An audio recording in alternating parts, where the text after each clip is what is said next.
Welcome to Stuff They Didn't Teach Me in Sunday School.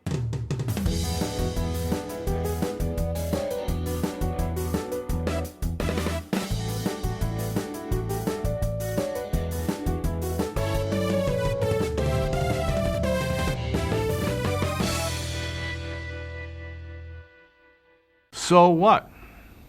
So what? Have you ever read an article or listened to a speech or watched a movie, and at the end you said, so what? What's the point? What happens as a result of this? It seems that the book of James may be answering the question, so what? The book of James has had a hard time being understood by the evangelical world sometimes. Even Martin Luther himself, early in his ministry, called the book of James an epistle of straw, because he felt it didn't adequately amplify the gospel. Later on in his life, he embraced it as sort of the so what to the gospel. Here's the gospel message. God loved you so much that he sent his son to lay down his life for you. So what?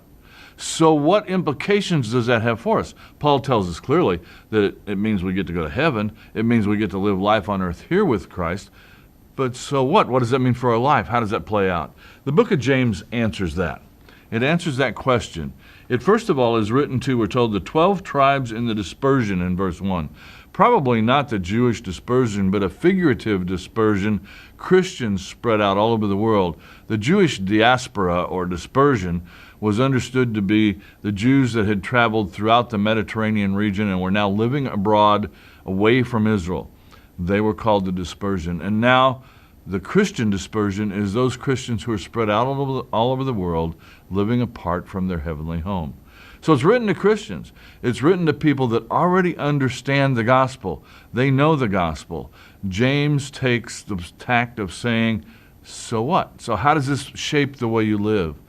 Paul does it in Ephesians when the first 3 chapters talk about because, what God's done, and the last 3 chapters talk about therefore. Here's how you respond. The book of James focuses on the therefore. There are all kinds of guides for living in the book of James. He also shows a very close familiarity with Jesus. Of the verses in James, 48 of them show a similarity to something that Jesus said during Jesus' earthly ministry.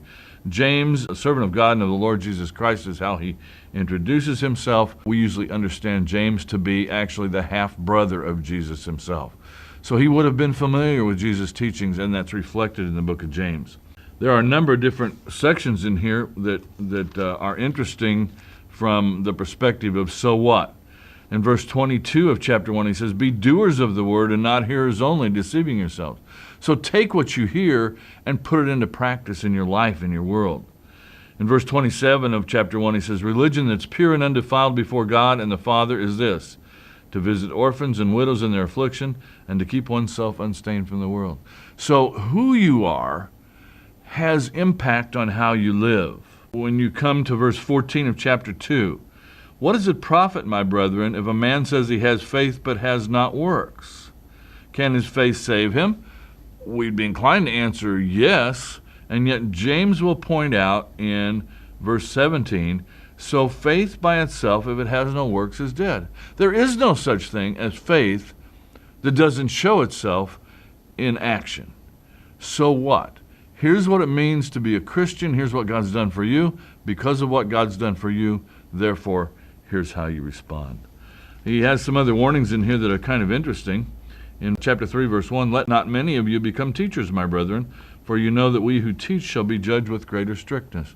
That's kind of scary for those of us that do teach the word.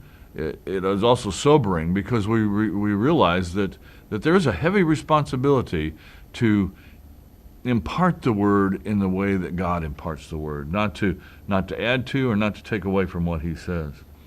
James is also the one that makes the point that the tongue is a dangerous instrument in some ways.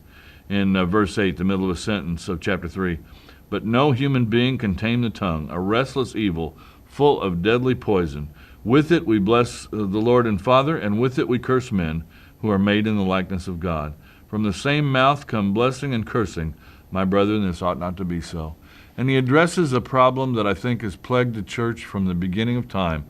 that the tongue is still an instrument to do damage to other people through gossip, through the way we talk to them, through the way we confront them. James' argument is that works flow from faith, that they go together, like a horse and carriage. They go together. You can't have one without the other, as the old song goes.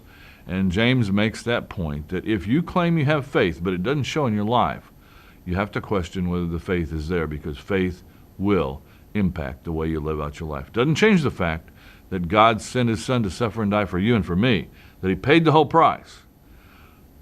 It's also knowing that paying that price changes the way I look at myself, my world, the people around me, and eternity.